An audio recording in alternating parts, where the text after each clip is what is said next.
আলাপ সংসদের মধ্যে চলতেছে, যেইগুলা সমাধান হয়ে গেছে, মানুষ যার পক্ষে বক্তব্য দিয়ে দিছে, ওইগুলা নিয়ে ডিবেট চলতেছে, ফালতু আলাপ চলতেছে। সংসদ যেন এরকম যে আমি যত বাকপটু, আমি যত কথার মারপেচে আগাতে পারবো, সেই যেন ভালো সংসদ সদস্য। ওইগুলা যদি হতো তাহলে তো সবচেয়ে বড় ডিবেটারদেরকে নির্বাচন করে সংসদের ভিতরে ঢুকাই দিতে হতো। সেই হিসাবে আমিও তো একটা ডিবেটর। 2003, 4, 5, 6, 7 সালে আন্তঃবিশ্ববিদ্যালয় সেরা ডিবেটে বাংলাদেশের টপ ছিলাম। কি এর জাহাঙ্গীরনগর ইউনিভার্সিটি, কিসের অন্য বিশ্ববিদ্যালয়, সবগুলোকে হারায়া সেরা ডিবেটর ছিলাম। ওইটাই যদি মানদণ্ড হয় তাহলে সংসদের ভিতর আমাকে নিয়ে যান, আরো ভালো ভালো ডিবেটর যারা আছে তাদেরকে নিয়ে যান। সংসদের কাজ তো এইটা নয়, ঠিক কিনা? কিন্তু এখন ভাবচক্কর এমন হয়েছে, কথার মারপেচে কে কার উপরে উঠতে পারে, এই সকল বিলাসিতার জন্য সংসদ চলতেছে। আমার প্রস্তাবনা, সংসদ চলাতে নাকি প্রতি মিনিটে কোটি টাকা না লাখ টাকা খরচ হয়। দেশের যে পরিমাণ ক্রাইসিস, এই হিসাবে সবার আগে সংসদটা বন্ধ রাখেন, অন্তত বিদ্যুৎ খরচ বাঁচুন, ঠিক কিনা? সংসদ যদি এই সকল ফালতু আলাপের কেন্দ্র হয়, মীমাংসিত বিষয় নিয়ে নতুন করে কথা বলার জায়গা হয়, সংসদ আগে বন্ধ রাখেন, সংসদের আশপাশের লাইট অফ করেন, অন্তত পক্ষে ঢাকার 2-1টা অ্যাপার্টমেন্টের তাহলে নির্বিঘ্নে 1 মাস চলবে, ঠিক কিনা? আর যদি কার্যকর করতে হয়, দেশের জন্য ভাবেন, দশের জন্য ভাবেন, দেশ কিভাবে বাঁচবো ওইটার আলোচনা ওখানে তোলেন। আলোচনা শেষ পর্যন্ত না পৌঁছালেও দেশের মানুষ অন্তত বুঝবে যে আমরা যুদ্ধের পক্ষে নয়, অন্যায় যুদ্ধের পক্ষে নয়, এই সকল মানুষ বিপদে পড়ুক এর পক্ষে নয়, এরকম একটা বক্তব্য দেন। কথা পৌঁছাক কি না পৌঁছাক, দেশের মানুষ অন্তত অনুভব করুক। ফালতু কথার জন্য সংসদ নয়, ঠিক কিনা? উনি একটা কথার খেলা দিচ্ছে, তার পিছনে ইনি একটা কথার খেলা দিচ্ছে। মাকিরা চাপড়াচ্ছে, টেবিল চাপড়াতে হলে বাড়ির যায় চাপড়াও, ওই জায়গায় একত্রিত চাপড়ানোর দরকার নাই, ঠিক কিনা? ওখানে টেবিল চাপড়ানো ওয়াজ করার জন্য আসছে নাকি? ভাইয়েরা, বলার উদ্দেশ্য কি? একদল লোকের মধ্যে থাকতে হবে যে সতের পক্ষে কথা বলবে, ন্যায়ের পক্ষে কথা বলবে। আমার এই কথাও কিন্তু অনেকের গায়ে লাগবে, মনে হয় সরকারের বিপক্ষে বলতেছে। ভাই, সরকারের বিপক্ষে বা বিপক্ষে নয়, বিগত 15 বছর হকের পক্ষে, অন্যায়ের বিপক্ষে আমরা কথা বলছি, ঠিক কিনা? এখন তো বলার লোক নাই, এখন ধরে কে? এখন যে ধরবে সেই ঝামেলায় পড়বে। যেই সময় ধরার লোক ছিল ওই সময় আমরা হকের পক্ষে কথা বলেছি, এটা নতুন কোনো কথা নয়। আপনারা সাক্ষী আছেন না প্রিয় ভাইয়েরা? আল্লাহ রাব্বুল আমিন আমাদেরকে বোঝার তৌফিক দান করুন। প্রিয় ভাইয়েরা, অতএব দুনিয়া একদিক হয়ে যেতে পারে, আমার টার্গেট থাকবে আমি কল্যাণের দিকে মানুষকে ডাকবো, সৎ কাজের আদেশ দিব, সাধ্যের মধ্যে অন্যায় থেকে মানুষকে ফেরানোর জন্য চেষ্টা করব।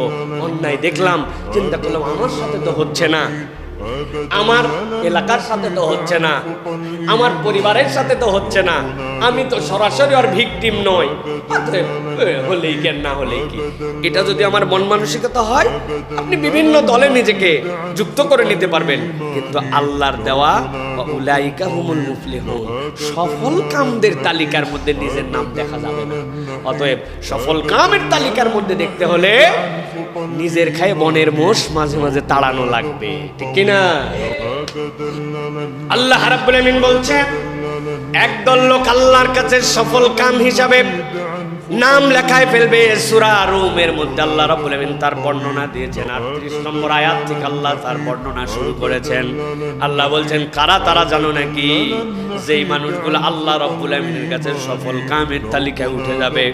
আল্লাহ রাব্বুল আমিন বলছেন, ফাআতিযাল কুরবা হাক্কাহু ওয়াল মিসকিনা ওয়া ইবনাস সাবিল যালিকা খায়রুল লিল্লাযিনা ইউরিদুনা ওয়াজহাল্লাহ ذلك خير للذين يريدون وجه الله أولئك هم المفلحون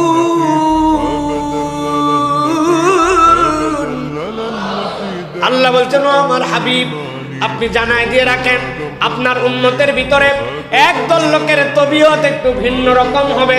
কি তবিয়ত তাদের হবে? অভ্যাসগতভাবে তারা একটু ভিন্ন রকম অভ্যাসের মানুষ হবে।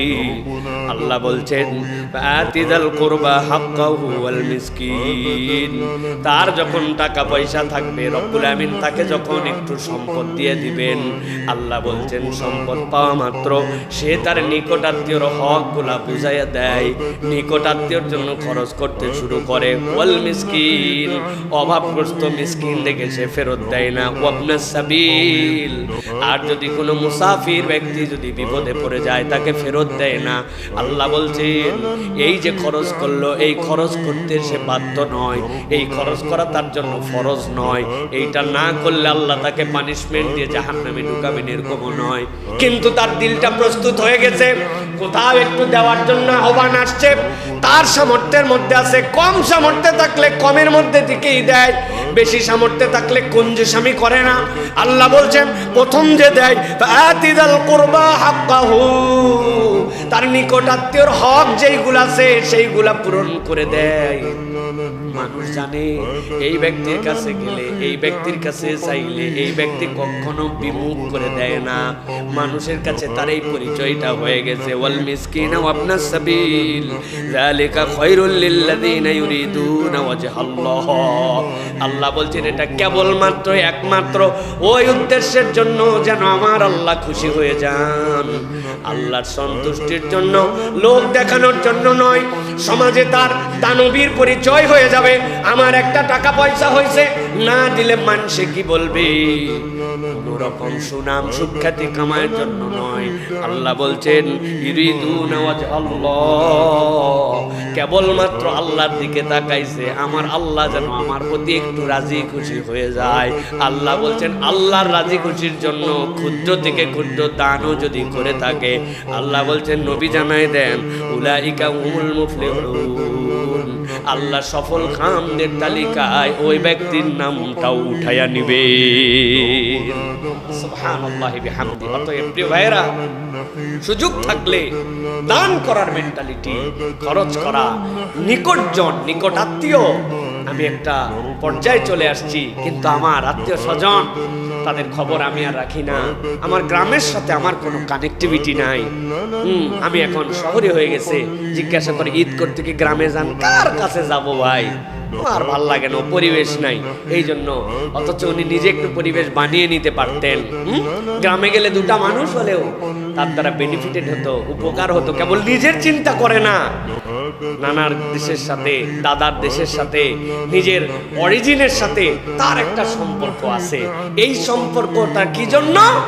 আল্লাহকে খুশি করার জন্য। আল্লাহ এখানে আসলেও আমার কিছু নাই, কিন্তু আশপাশের মানুষ আমি গেলে একটু উপকৃত হয়, এই জন্য আমি এই সম্পর্কটা নির্মাণ করে রেখেছি।